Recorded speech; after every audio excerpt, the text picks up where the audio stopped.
En quelques jours, les arbres ont tous revêtu leur habit de verdure. Les feuillages offrent au regard toute la palette des nuances du vert.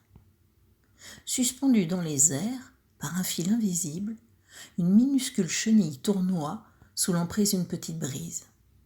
Le printemps est la saison où tout renaît, se transforme, pour que l'été, tout soit à son apothéose.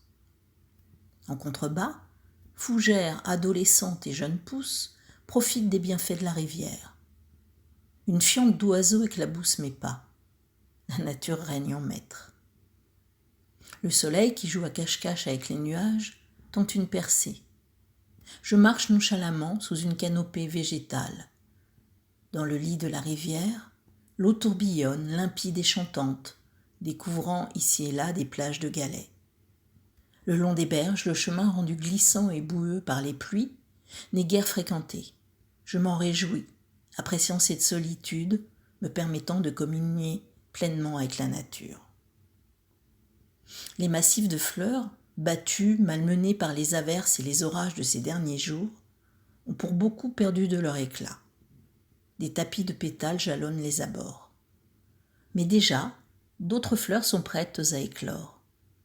Tout naît, tout meurt, tout renaît. Magie du cycle de la vie une fois encore. Bientôt l'écharpe à mon cou sera de trop. Le jaune des genêts me fait de l'œil et me rappelle les vacances familiales en terre charentaise.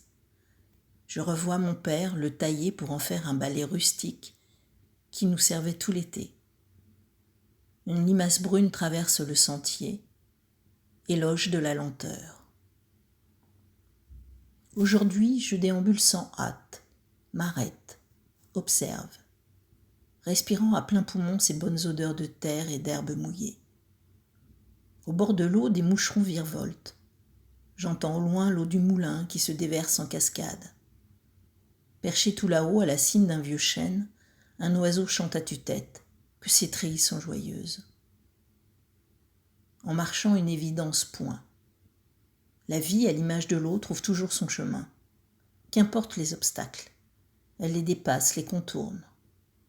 Quand donc l'humain le comprendra-t-il, le conscientisera-t-il, et fera en sorte, lui aussi, de suivre le flux, et non de chercher à le contrôler, au risque qu'un jour il ne l'engloutisse.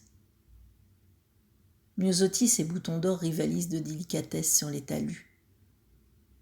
Poésie et beauté sont partout autour de moi et m'emplissent le cœur de joie.